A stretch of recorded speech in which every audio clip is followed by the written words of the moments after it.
Break के बाद स्वागत है आप सभी का केबीसी न्यूज में।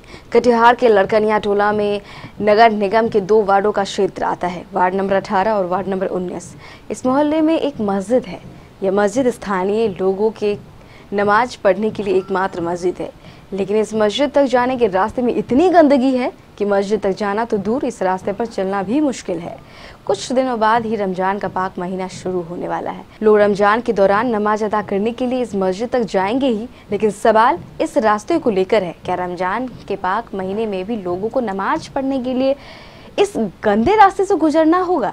यही सवाल स्थानीय लोगों का है। स्थानीय लोगों में इस गंदे रास्ते को लेकर काफी आक्रोश देखा जा रहा है।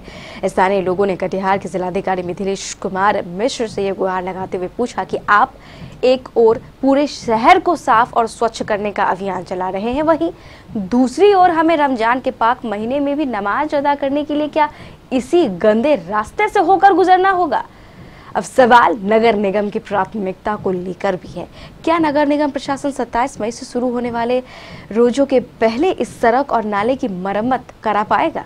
नाला रोड में कि रोड नाला में पता नहीं चल रहा है। लोग रात में आज एक बत्ती खत्म है, ये भी बत्ती खत्म है।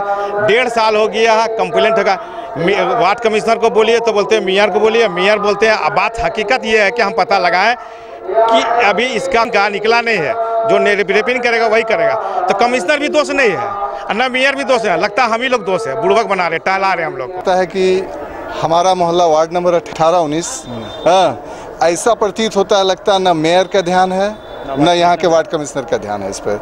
सिर्फ वो लोग किसी तरह वोट लेके यहाँ से चले गए हैं, अपना काम कर लिए। 5 साल के लिए ड्यूटी बन गई उनकी, 5 साल की नौकरी हो गई, ठीक है। और योजना में रोड बनाना है, नाली बनाना है, 5% कमाना है। लेकिन ये जो जनता का काम है, जो आज हम लोग मस्जिद से नमाज पढ़ के जुमा का दिन है, कम से कम उस नाते भी, ठीक है, अगर यहाँ पे साफ सफाई नहीं करेंगे तो किस लिए हम उसको वोट किए? ठीक, इलेक्शन से पहले इसमें हम शिलान्यास का बोर्ड लगा रखा था, जो आज तक नहीं बना। और उसने बाद में कहा कि ये रोड अब नहीं बनेगा, इसलिए अब जो है मुख्यमंत्री सड़क योजना जो है उसके तहत बनेगा, ठीक है। और यही सब के कारण आज हम लोग की ये स्थिति जो आपके सामने है, चल नहीं सकते। विगत 1 वर्षों से वार्ड संख्या 18 और 19 के मध्य स्थित जिस सड़क पर एक मस्जिद भी स्थित है, इस सड़क में 1 वर्षों से जल जमाव की समस्या है, जिस पर किसी का भी एक जरा भी ध्यान नहीं है। नगर निगम तो सिर्फ नाम का नगर निगम है। हम लोगों ने कई बार वार्ड पार्षद से कहा तो वार्ड पार्षद ने आश्वासन दिया हम लोगों को कि हम पूर्ण रूपेण नाले की सफाई कराएंगे, और उन्होंने कराया भी।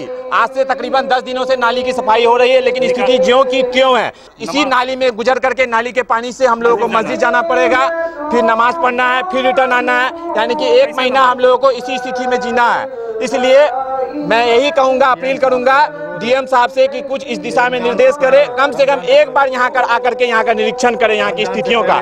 दूसरा बात, डिप्टी मेयर साहब श्री मंजूर खान जी और मेयर साहब श्री विजय सिंह जी, इन लोगों से भी आग्रह करेंगे कि कम से कम इस रोड की स्थिति को आकर जरूर देखें। लगता है अगर हम लोग मानव हैं तो ठीक है, यदि लगता है कि उनको हम लोग जानवर की श्रेणी में है तो हम लोगों को अपनी स्थिति में ही छोड़ दें। एक तो बच्चे लोग स्कूल आना जाना बड़ा मुश्किल है। आए दिन हर बच्चे स्कूल ड्रेस में रहते हैं, घर से निकलते हैं बढ़िया से स्कूल यूनिफॉर्म में, और लौटने के टाइम में पूरा कादो कीचड़ लगा हुआ रहता है। बैग कभी डूबा हुआ, कभी टिफिन गिरा हुआ है। स्कूल जाते हैं, बैग गंदा हो जाता है और टिफिन आ गिरता है, पूरा पैंट में गंदा हो जाता है। फिर इधर से जाते पूरा नपाका हो जाते हैं।